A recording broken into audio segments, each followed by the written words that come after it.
नमस्कार, आदाब, सत श्री अकाल, अस्सलाम वालेकुम वरहमतुल्लाहि वबरकातुहू। हमारे साथ आज बातचीत के लिए एक विशेष मेहमान मौजूद हैं। बहुचर्चित आम आदमी पार्टी के पार्षद वार्ड नंबर 102 से अब्दुल वाजिद साहब। वाजिद साहब, वतन समाचार में आपका स्वागत है।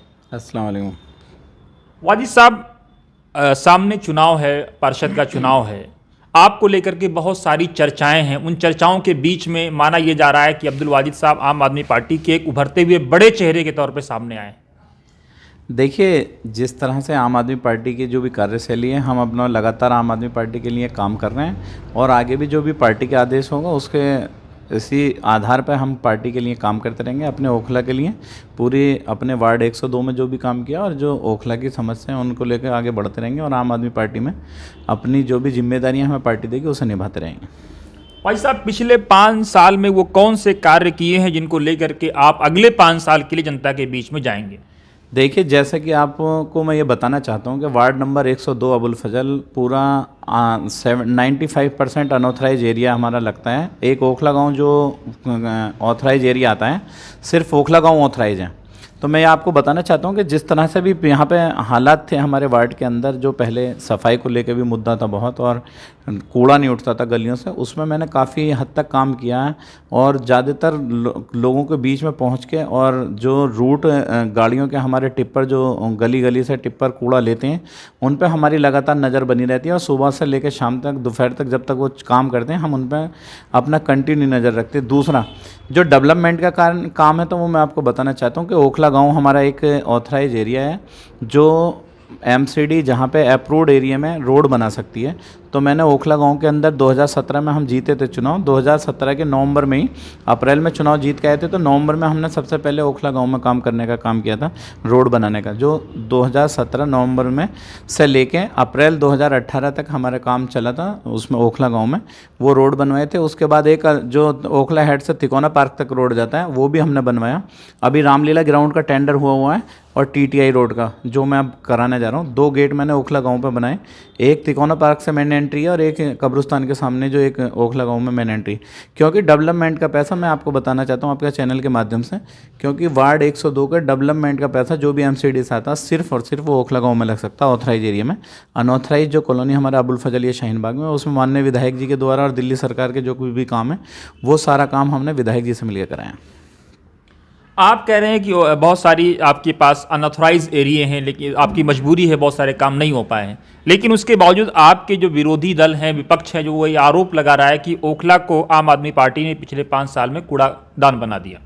नहीं, देखिए, मैं आपको बताना चाहता हूँ कि जो भी कूड़ादान है, अलशिफा का हो या 8 नंबर ठोकर का हो, कूड़ादान नहीं बनाया। हमारे कूड़ा, हमारे वार्ड का कूड़ा हमारे यहाँ डलता है। हर वार्ड का अपने अपने वार्ड में अंदर कूड़ा घर है और वो वहाँ पे उस वार्ड की जिम्मेदारी है कि अपना कूड़ा उसी वार्ड के अंदर डले। हालांकि ये नहीं कि दूसरे वार्ड में चला जाए।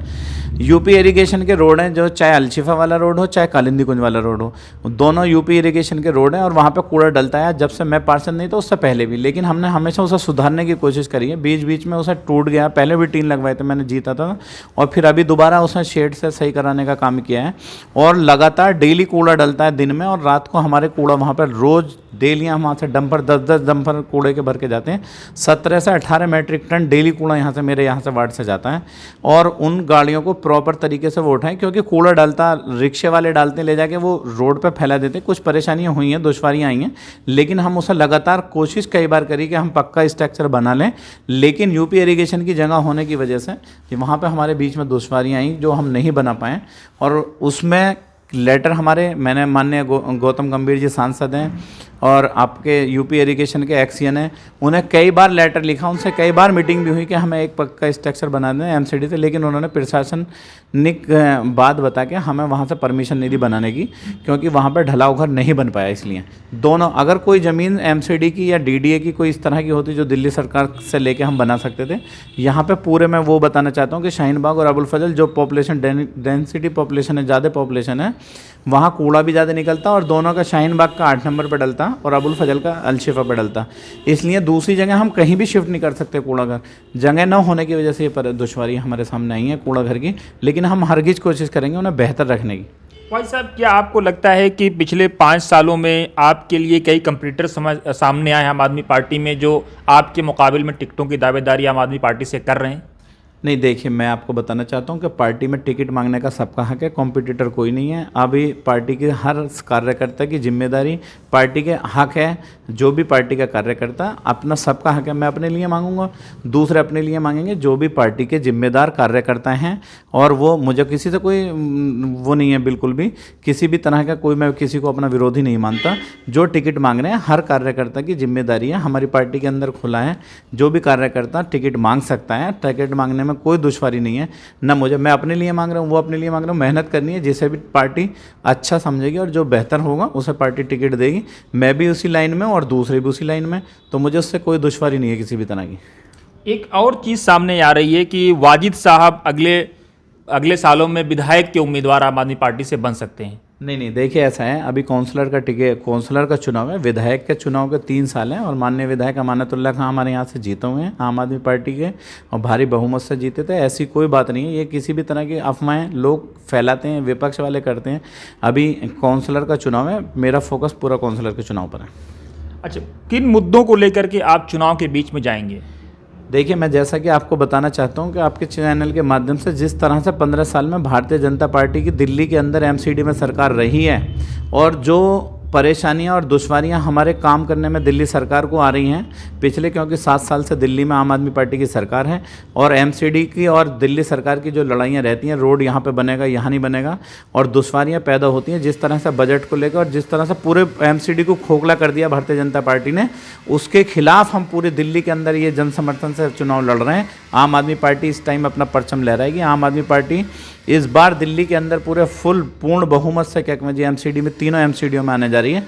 और एमसीडी में आते ही तीनों एमसीडी के अंदर, एमसीडी में हमारी आम आदमी पार्टी आएगी और दिल्ली के अंदर काम की रफ्तार को तेज करेंगे। क्योंकि ऑथराइज एरिया में, अनऑथराइज एरिया में तो माननीय विधायक जी के द्वारा और दिल्ली सरकार के द्वारा इतना काम हुआ है कि शाहीन बाग और अबुल फजल, या जितनी भी अनऑथराइज कॉलोनी है, क्या अनगिनत काम हुए हैं। मैं आपको बताना चाहता हूँ कि काम में कोई कमी नहीं है। जो पहले के हालात थे, आपसे पिछले 10 साल पहले चले जाइए, ये 15 साल की कांग्रेस की सरकार ने रोड नहीं बना पाई, नाली नहीं दे पाई, जो एक मूलभूत ज़रूरत होती है।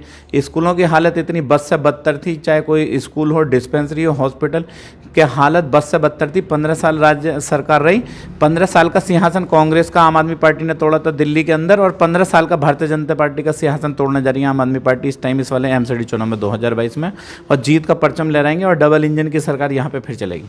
अच्छा, ये बताइए, अगर राबिया सैफी का मामला आता है या दिल्ली दंगों का मामला आता है, तो इसे किस तरह से एमसीडी चुनाव में आप टैकल करेंगे? देखिए, जो भी होना था वो उस टाइम पे सीएनआरसी पे हुआ, उस एमसीडी राबिया का हो या दिल्ली दंगे का हो, हमारी पार्टी ने ऐसा नहीं है। हमें पता है कि हम किस तरह से, किस लेवल पे लगे हुए थे, और पुलिस जुडिशरी हमारे हाथ में नहीं थी, ना दिल्ली सरकार के अंदर में थी। गृह मंत्रालय डायरेक्ट रीड कर रहा था। आपने अजीत डोभाल को भी देखा होगा, दंगों में अजीत डोभाल घूमा है, पूरी उनके ऊपर थी। कपिल मिश्रा जो मेन दंगाई था, जिसने दंगा कराया, उस पर आज तक कार्रवाई नहीं हुई है, क्योंकि दंगा भड़काने का सिर्फ भारतीय जनता पार्टी की मुहिम थी और उन्होंने वो उस दंगे को पूरे को कराया। लेकिन इसके अंदर आम आदमी पार्टी ने हमेशा जो भी मदद हुई है, चाहे किसी भी मुस्लिम को हो या कोई गैर मुस्लिम हो, जितने भी नॉर्थ ईस्ट के अंदर दंगे हुए, जो भी उसमें नॉर्थ ईस्ट में जिन लोगों को नुकसान हुआ था, उन सबकी भरपाई दिल्ली सरकार ने करी है। लेकिन प्रशासन, पूरी दिल्ली पुलिस, और जो रोक सकती थी, जिसमें पूरी पावर थी, एलजी के यहाँ हमने रात को धरना दिया था, रात में जाके, तब भी एलजी बाहर नहीं आए थे मिलने, अपने सेक्रेटरी को भेजा था बाहर। उस टाइम पे पुलिस रोक सकती थी। पुलिस की सारी, ये पूरा सेंटर गवर्नमेंट का कराया हुआ, भारतीय जनता पार्टी का इसमें हाथ है पूरा दंगा कराने के अंदर। मेरा आखिरी सवाल ये है कि बहुत सारी पाइपलाइनें पानी की बिछ रही हैं, सीवरेज के भी काफ़ी काम हो रहे हैं, ओखला में हम देख रहे हैं, लेकिन विपक्ष का ये आरोप है कि आप मीठा पानी नहीं देंगे बल्कि नल का पानी सप्लाई करेंगे उसमें, क्योंकि कहीं भी आपने यूजीआर, अंडरग्राउंड रिजर्व वाटर नहीं बनाए। नहीं, ये मैं बताना चाहता हूँ उन्हें, आपके चैनल के माध्यम से मैं ये आपको बताना चाहता हूँ, उन लोगों को बताना चाहता हूँ जो इस तरह से गुमराह कर रहे हैं लोगों को। जो अब पानी की लाइन का काम चल रहा है, वो मीठा पानी सोनिया बिहार की जल बोर्ड का पानी मिलेगा।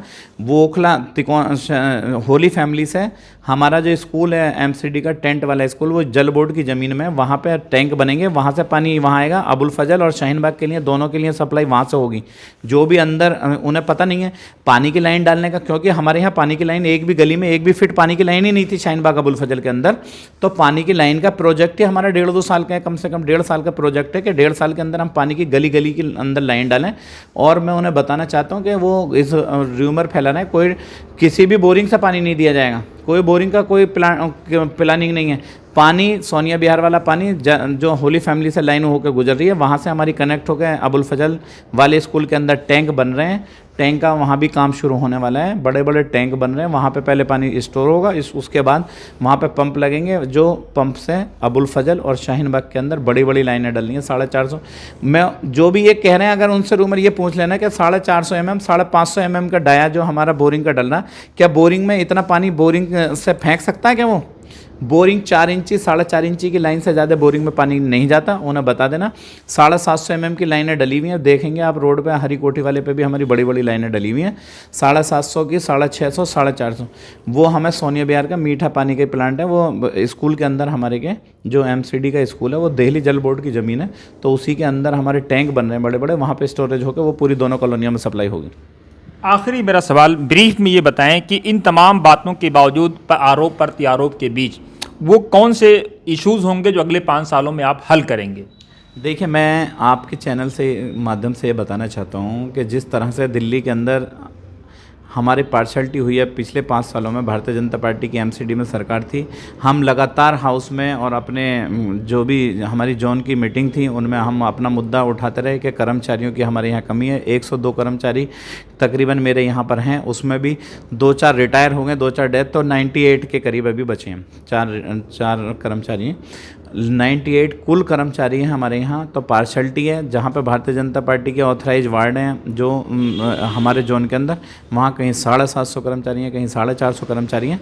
तो ये पार्शलिटी मेरे वार्ड के साथ ही नहीं, जितने भी अनऑथराइज वार्ड हैं, चाहे हमारा 103 हो, वहाँ भी BJP का भी है, लेकिन ये अनऑथराइज वार्ड के साथ पार्शलिटी रही है। तो इसमें हम आने वाले में मैं सबसे बड़ा, क्योंकि एक ही मुद्दा होता जो MCD को सबसे लोगों को नज़र होती है, MCD में सफाई, मेन बड़ा मुद्दा सफाई का होता, उसी पे हम सबसे पहला काम ये करेंगे कि जितने भी कर्मचारी हैं यहाँ पे पार्शलिटी नहीं होनी चाहिए। यार्ड स्टिक के हिसाब से जितना एरिया एक कर्मचारी पे झाड़ू देने के लिए यार्ड स्टिक के हिसाब से तय किया है SDMC ने, उसमें कर्मचारियों की तादाद बराबर पूरी होनी चाहिए। रोडों की नपाई होने के बाद यार्ड स्टिक के हिसाब से कर्मचारी होने चाहिए हर वार्ड में, जहाँ ज़्यादा है वहाँ पर कम होने चाहिए और जहाँ कम है वहाँ बढ़ाए जाने चाहिए। और 1998 के बाद MCD में कोई भर्ती नहीं हुई है, तो हम पहले, अगर हमारी सत्ता आती है तो मैं आपके चैनल के माध्यम से आपको बताना चाहता हूं कि आम आदमी पार्टी सबसे पहले फोकस सिर्फ और सिर्फ सफाई पे होगा, जो दिल्ली को कूड़ा कर दिया MCD की 15 साल की सरकार ने। यानी मोदी जी के स्वच्छ भारत मिशन को असली मानों में आप लोग साकार करके दिखाएंगे कि स्वच्छ दिल्ली कैसे होती। बिल्कुल, देखिए माननीय प्रधानमंत्री जी ने हमारे ये स्वच्छ सर्वेक्षण भी चल रहा है और पूरे दिल्ली के अंदर या पूरे हिंदुस्तान में स्वच्छ भारत का अभियान चलाया था। उससे भारतीय जनता पार्टी ने विफल 45 रैंक में से, जो 45 मेट्रो सिटी हैं उनमें से 45 में से 41वीं रैंक दिल्ली की आई, जो कि दिल्ली अपने आप में राजधानी है, पूरे हिंदुस्तान की राजधानी है, उसे पहले नंबर पर आना चाहिए था। ये भारतीय जनता पार्टी की MCD ने नहीं किया। 45 में से 41वीं रैंक हमारी आई, साउथ MCD की 31वीं रैंक आई। तो ये इतनी नीचे थकी हुई घटिया रैंक, जो कि भोपाल और आपका इंदौर पहले नंबर पे नगर पालिका आई काम करने में, सफाई के मामले में, तो हम पहले नंबर पे दिल्ली को लेकर आएंगे। और जो दिल्ली की राजधानी है, दिल्ली के अंदर ऐसा लगे लोगों को आगे कि हाँ हम अपनी राजधानी में हैं। भारत के जितने भी आदमी यहाँ पे आते हैं, पूरे हिंदुस्तान से, पूरी दुनिया से लोग यहाँ पे आते हैं। तो ये कूड़ा जो दिल्ली करी है 15 साल की राजनीति में, भारतीय जनता पार्टी ने भ्रष्टाचार इतना चरम पे है आज की डेट में MCD के अंदर कि कोई बिना पैसे के काम नहीं करने को तैयार है MCD का कर्मचारी। और ये सिर्फ सत्ताधारी पार्टी के होने की वजह से ऐसा हुआ, क्योंकि लगातार 15 साल की उनकी सरकार है। अब के 15 साल की सरकार उनकी ख़त्म होगी और आम आदमी पार्टी की सरकार SDMC के अंदर आएगी और दिल्ली को साफ़ सुथरा बनाने में, रैंक ऊपर लाने में हम अपना काम करेंगे। बहुत बहुत शुक्रिया। तो ये थे अब्दुल वाजिद साहब, आम आदमी पार्टी के पार्षद, जिनका साफ कहना है कि हम जीतने के बाद दिल्ली को नीट एंड क्लीन बनाएंगे। इन्होंने अपने ऊपर लगने वाले, पार्टी के ऊपर लगने वाले हर आरोप का जवाब दिया और साथ ही कहा है कि जो भी आरोप हैं विपक्ष की तरफ से लगाए जा रहे हैं वो निराधार हैं, उन आरोपों में कोई सच्चाई नहीं है, जनता को उनसे भ्रमित नहीं होना चाहिए। नमस्कार, आप देखते रहिए वतन समाचार।